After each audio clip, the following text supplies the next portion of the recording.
All right, let's dive right into this explainer. Today, we're tackling a piece of punctuation that, let's be honest, trips up almost everyone at some point: quotation marks. We use them constantly, in texts, emails, social media, but so many of us still second-guess where the commas go, which style to use, or how to avoid accidentally sounding totally sarcastic.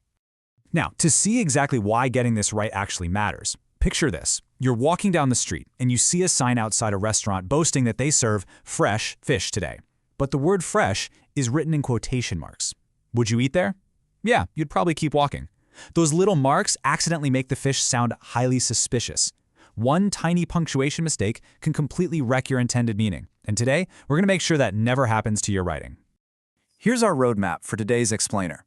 1. Meet the marks. 2. 3 main jobs. 3. Punctuation placement. 4. The quote sandwich. And finally, 5. Scare quotes and mistakes. Okay, Section 1. Meet the marks. A quick introduction to quotation marks. So, quotation marks are basically the buddy system of grammar. They always travel in pairs. You've got an opening mark, a closing mark, and whatever is sandwiched in between is specifically set apart from the rest of your sentence. They essentially act like a visual frame around exact words. Depending on where you grew up, you might know them by a few different aliases. Speech marks, quotes, maybe inverted commas. But don't worry, they all mean the exact same thing and do the exact same work. Now, things actually change a bit depending on where you are in the world. In American English, the absolute standard is to use double quotation marks first, but hop over to British English and it's widely preferred to use single quotation marks first. And here's the secret: neither style is more correct than the other. The golden rule here is just consistency. Pick the convention your school or style guide follows and stick with it from the beginning to the end. Moving right along to Section 2, the 3 main jobs: direct speech, titles, and setting words apart. So here are those 3 main jobs laid out clearly for us. Number 1, handling direct speech. Number 2, naming titles of short works. And number 3, setting specific words apart. Let's actually see how they pull this off. Job number 1, handling direct speech.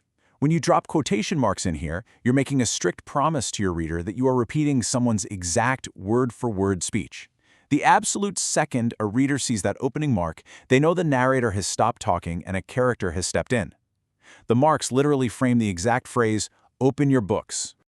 Their second job is holding the titles of short works. If you're talking about a poem, an article, a song, or a specific TV episode, like an episode of Friends, you wrap that title right up in quotation marks. Just a quick aside though, longer standalone works, like entire books or movies, usually get italicized instead. And the third job is setting words apart, usually because they need a little special attention. A perfect everyday example of this is safely tucking a nickname right between someone's first and last name. When you write Thomas T.J. Jefferson, those marks let the reader know that T.J. is a special title, not the guy's legal middle name. All right, Section 3. Punctuation placement, how quotes interact with their coworkers. This is where things can get a little tricky because placement depends heavily on the style you're using. In the American style on the left, periods and commas almost always cuddle right up inside the closing quotation marks. It seriously doesn't matter if the quote is a whole sentence or literally just one word like perfect. The period tucks inside. But in the British style on the right, the period or comma traditionally sits outside the closing mark, well, unless the punctuation was actually part of the original quote. But hey, while periods and commas have that strict US versus UK divide, colons and semicolons are way easier to remember. They always stand outside the closing quotation marks, in both styles. Why is that? Because they belong to the structural flow of the entire sentence, not to the quoted words themselves. Makes sense, right? Now, question marks and exclamation points, they are a little more dynamic. They just go wherever they logically belong. Look at the first sentence. "Are you ready?" she asked. The question is physically inside the quote, so the question mark goes inside too. But look at that second sentence. Did he say, "I'm leaving"? The entire sentence is doing the asking, not the quoted text itself, so the question mark logically sits on the outside. Which brings us to Section 4, the quote sandwich, handling nested quotes. To keep the reader from getting totally lost in a sea of punctuation, we build what's called a quote sandwich.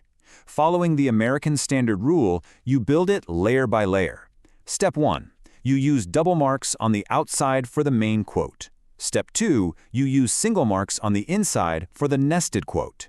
This alternating pattern is absolutely crucial because it keeps the two distinct voices visually separate on the page.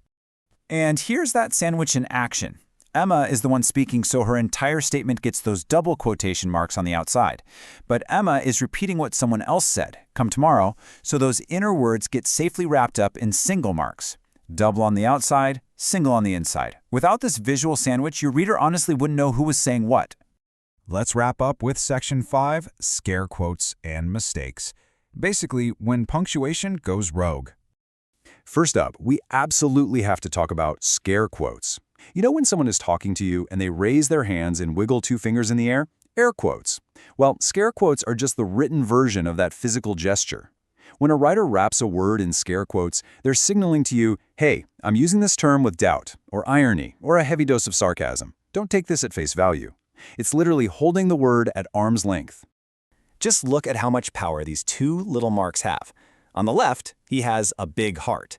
That is sincere, lovely praise. But on the right, add those scare quotes, he has a big heart. Yikes. Suddenly, it's incredibly sarcastic. The marks have magically flipped a completely sincere compliment into a doubtful, uncaring insult. Which brings us full circle right back to our fresh fish, or in this case, fresh bread. A massive mistake people make is using quotation marks simply because they want to emphasize a word on a sign. But as we just learned, major style guides say quotation marks are automatically read as scare quotes. When a bakery puts fresh in quotes to draw your eye, they accidentally create deep suspicion, suggesting the bread is, well, anything but fresh. If you want emphasis, use bold text, use italics, save the quotes for exact words. Here's another trap to watch out for: using quotation marks for paraphrased content. Remember, quotation marks are a strict promise to the reader of exact, verbatim words. In the correct example on the left, you're just summarizing the coach's vibe in your own words, so no marks are needed. On the right, putting your summary in quotes is incorrect because it falsely signals that the coach spoke those exact words. So let's do a really quick recap of the big pitfalls to avoid so your writing stays incredibly clear. 1. Definitely don't forget to use them when someone is directly speaking. 2. Watch your commas and periods. Remember that cuddle rule for American English. 3. Don't mix up your single and double marks when you're building a quote sandwich. And 4. Never, ever use them just to add emphasis to a word, unless you actually want to sound incredibly sarcastic. We've really covered a lot of ground in this explainer today, from the basic jobs of these marks to the subtle, sometimes dangerous art of the scare quote. So I want to leave you with this thought. Next time you're reading a text or an email from a coworker, will you be able to spot the difference between a great idea and a truly great one? Take your new grammar superpowers out into the wild today and see what hidden sarcasm you can spot. Keep practicing, and you'll be a punctuation pro in no time.